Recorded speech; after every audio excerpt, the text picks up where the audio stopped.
जोंनाव मोनसे डिपार्टमेन्ट दं Bodoland welfare department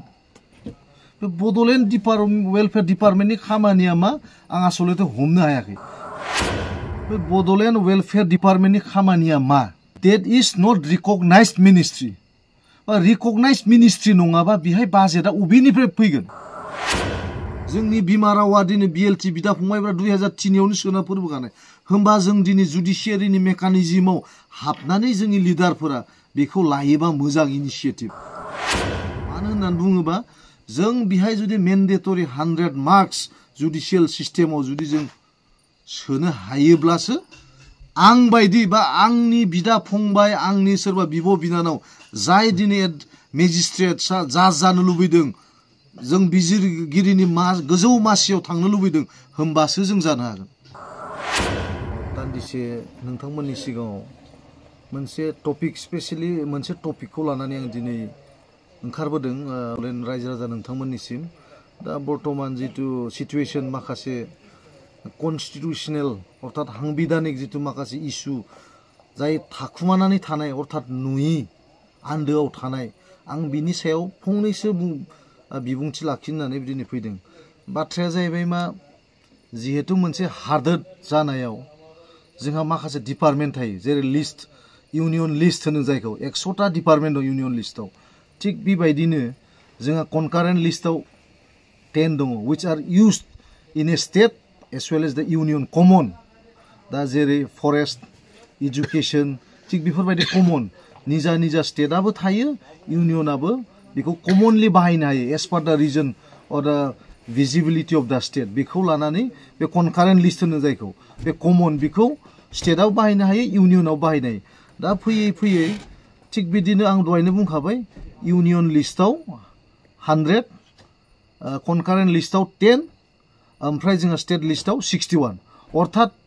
they are ट्रेन्सफार्ड subject दा फैयै फैयै जोंना बिटिसिआवबो थिग बिदिनो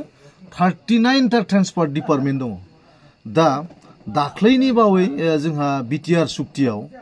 जोंनो मोनसे डिपार्टमेन्ट आं खोनाना मोन्दोंमोन किन्तु बेसेबां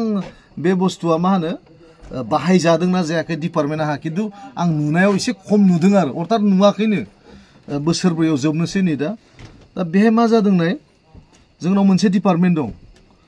बड'लेण्ड वेलफेयार डिपार्टमेन्ट बे बड'लेण्ड वेलफेयार डिपार्टमेन्टनि खामानिया मा आं आसलते हमनो हायाखै मानो हायाखै होनबानाय बाजेटआ जेब्ला जोङो सेन्ट्रेलनिफ्राय स्टेटआव फैयो एज पार लिस्ट वाइज फैयो दा जेरै health ministry defence ministry education गावबा गाव डिपार्टमेन्ट दंखायो दा जों आं दहायनो होनबाय थादों इउनियनाव जाय 100टा डिपार्टमेन्ट दं थिग बिदिनो जोंनो आसामनो ट्रेन्सफार्ड साबजेक्टआ दङ 61 दा फैयै फैयै जोंनो 2003 फेब्रुवारिनि बिएलटिनि एकर्डआव जोंना 39 डिपार्टमेन्ट 40 मोन मोनसेखौ जिहेतु जोंहा फाइनेन्सआ गैया नालाय रिलिफ एन्ड रिहेबिलिटेसनखौ लांफिनदों दा फैयै फैयै मा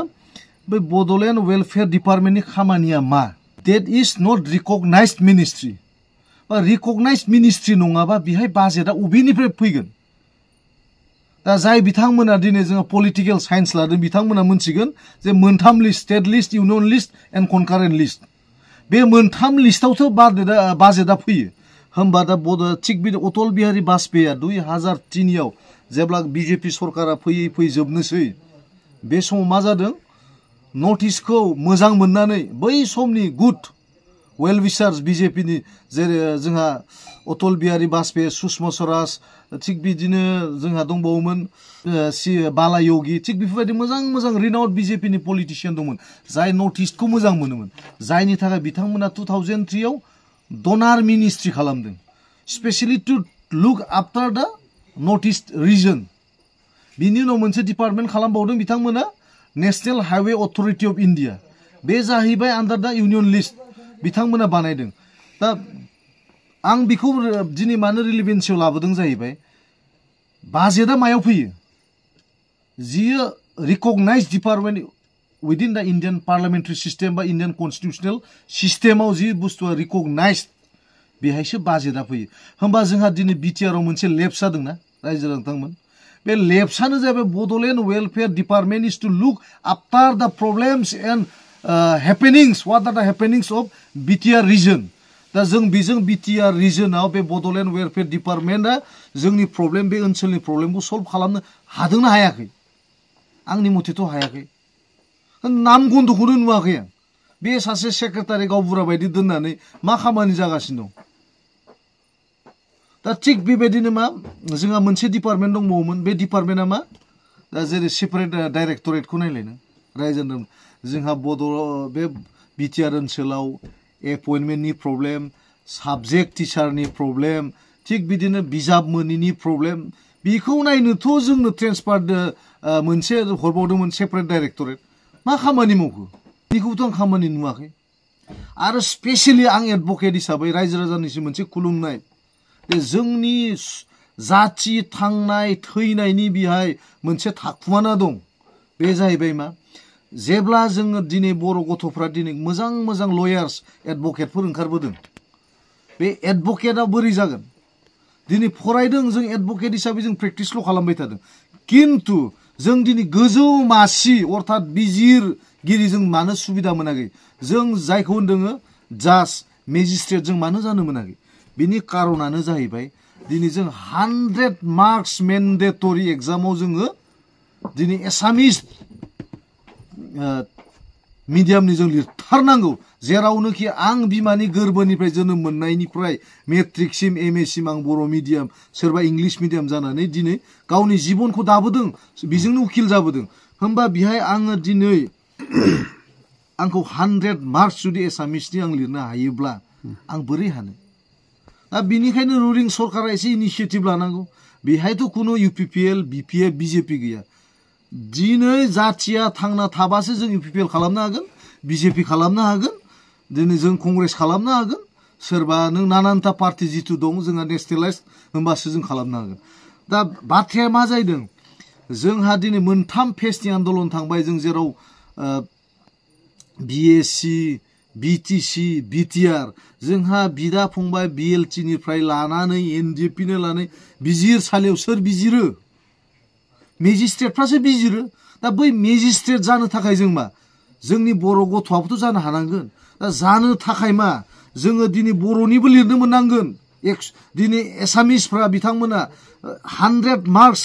गाव गावनि बिमा रावजों लिरनो मोनो जोंबो दिनै 8 शेड्युल जोंनि बिमा रावा दिनै BLT बिदा फंबायफ्रा 2003 आवनो सोना फोरबोखानाय होमबा जों दिनै जुडिशियारिनि मेकानिजमाव हाबनानै जोंनि लिडारफोरा बेखौ लायोबा मोजां इनिशिएटिभ मानो होननानै बुङोबा जों बिहाय जुदि मेन्डेटरि 100 मार्क्स जुडिशियेल सिस्टेमाव जुदि जों सोनो हायोब्लासो आं बायदि बा आंनि बिदा फंबाय आंनि सोरबा बिब' बिनानाव जाय दिनै मेजिस्ट्रेट जाज जानो लुबैदों जों बिजिरगिरिनि गोजौ मासियाव थांनो लुबैदों होमबासो जों जानो हागोन बे मोनसे जोंनि जाथिनि थांनाय थैनायनि दङ दिनै जोंनि बर'आ जाम्बा जाम्बि दिनै बिजिरसालियाव लांजायो किन्तु जेसे जों जाथिनि सेन्टिमेन्टआ एसेबाबो गाव गावनि मेजिस्ट्रेटआबो थागोन